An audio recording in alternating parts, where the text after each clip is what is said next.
আসসালামু আলাইকুম viewers, olive kitchen থেকে সবাইকে ওয়েলকাম জানাচ্ছি। আজকে আমি আপনাদের সাথে আরেকটি মজাদার রেসিপি নিয়ে চলে এসেছি। আজকে তৈরি করে দেখাবো ফ্রাইড রাইস। ঘরে থাকা উপকরণ দিয়ে খুব সহজভাবে, সহজ পদ্ধতিতে আপনারা এই মজাদার ফ্রাইড রাইসটি বাসায় তৈরি করে ফেলতে পারেন।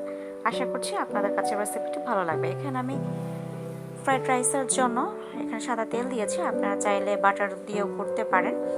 যেহেতু বাটার আমাদের সবার ঘরে থাকে না, তাই আমি এখানে সাদা তেল দিয়ে করে দেখাচ্ছি। এখানে আমি সাদা তেল দিয়েছি আর দিয়ে দিয়েছি একটি ডিম, দিয়ে আমি সুন্দর করে চুরি চুরি করে নিয়েছি। এরপর যখন দিয়ে দিয়েছি হাফ চামচ রসুন কুচি, হাফ চামচ আদা কুচি, দিয়ে আমি ডিমের সাথে ভালো করে ভেজে নেব। ফ্রাইড রাইসে এই সমস্ত উপকরণ ভালো বেশি ভাজতে হয় না। এত ভাজা হয়ে গেলে এখানে আমি দিয়ে দিচ্ছি গাজর, কহি আর বিনস কুচি বা বরবটি কুচি, দিয়ে আমি সুন্দর করে একটু ভেজে নেব। আপনারা এখানে যে কোনো ভেজিটেবলস এখানে অ্যাড করতে পারেন। এখন আমি ভাজা হয়ে গেলে আমি এখানে দিয়ে দিচ্ছি রাইসটাকে আমি সুন্দর করে বয়েল করে রেখেছিলাম আগের থেকে এবং ডিপ ফ্রিজে রেখেছিলাম। ঠান্ডা করে আমি এখানে দিয়ে দিচ্ছি, এতে করে ফ্রাইড রাইসটা আমার খুব ঝরঝরে থাকবে। এখানে দিয়ে দিচ্ছি 1 চামচ সয়া সস আর দিয়ে দিচ্ছি স্বাদ মতো লবণ। এখানে দিয়ে দিচ্ছি প্রায় 2 টেবিল চামচ টমেটো কেচাপ, দিয়ে দিচ্ছি 1 চা চামচ চিনি আর দিয়ে দিচ্ছি 2টো কাঁচামরিচ আমি কুচি করে নিয়েছি। নিয়ে এখন সবগুলো উপকরণ একসাথে আমি ভালো করে মিক্সড করে নিব। আমি মিডিয়াম আঁচে রাইসটাকে সুন্দর করে ভেজে নিচ্ছি।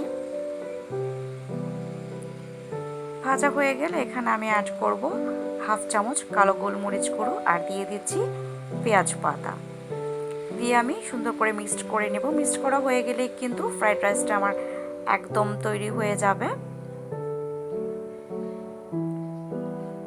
এই তো তৈরি হয়ে গিয়েছে আমার মজাদার ফ্রাইড রাইস।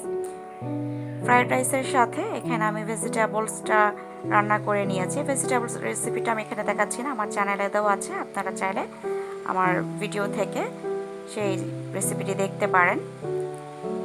এই তো আমি ভেজিটেবলসটা তৈরি করে নিয়েছি আর এখানে করে নিচ্ছি চিকেন ফ্রাইটার রেসিপি আরেকদিন আমি শেয়ার করে দিব। এখন আমি প্লেটিং করছি। এখানে আমি একটি স্যুপের বাটির মধ্যে আমি রাইসগুলো নিয়ে নিচ্ছি।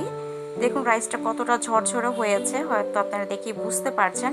আপনারা যখন ফ্রাইড রাইস তৈরি করবেন, বয়েল হয়ে গেলে ঠান্ডা করে আপনারা ফ্রিজে রেখে দেবেন, ডিপ ফ্রিজে।